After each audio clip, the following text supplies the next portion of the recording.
Welcome to the Somali language learning program presented by Somali Education and Resource Center.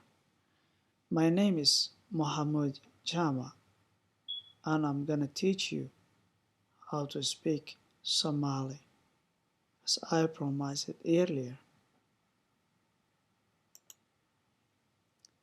Basic conversation is what we are learning here. The words that will be the most important thing for you while you are traveling abroad may be how to get a taxi cab, or how to get to the hotel, or how to use a phone. Please be careful and repeat after me and listen quietly and understand so you will get something out of it. Maga, maga, name. Halkee, halkee, where. Ka timid, ka timid, come from. Maraykan, Maraykan, America. Taxi, taxi, taxi. Baahanahay, baahanahay, I need. Aniga, aniga, I. Wacaya, wacaya, call. Halkee, halkee, where. Socota, socota, going. Albergada kulmiye, albergada kulmiye, kulmiye hotel.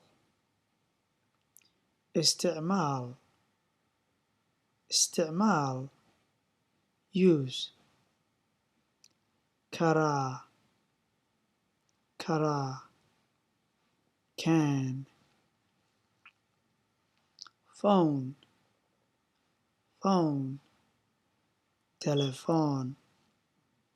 Ha, ha, yes.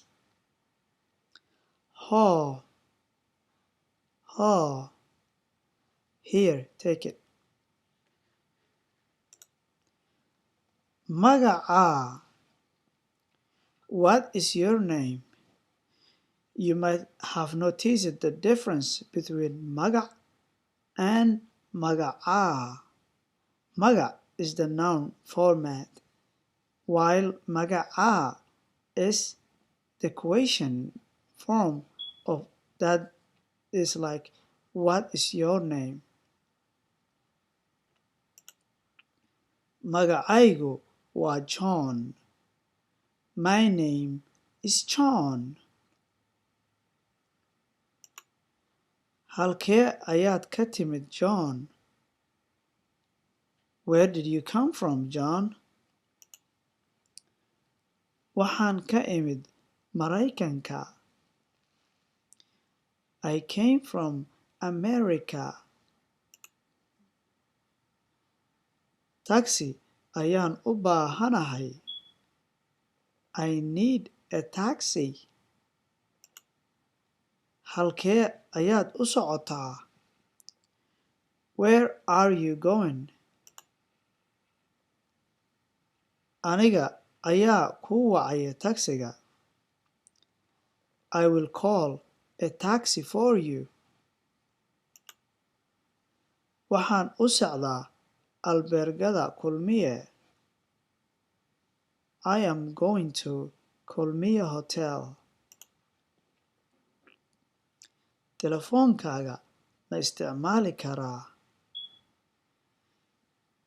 Can I use your phone? ها هو استعمال.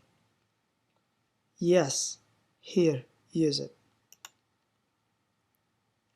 Special thanks to the Somali Democratic Republic Ministry of Education, who adopted the Somali language, the government under which we had free education for all, and we are committed to teach. Thank you for listening to this lecture, and I hope it will be useful and you learned something from it. Thanks. The end. Dhammaad.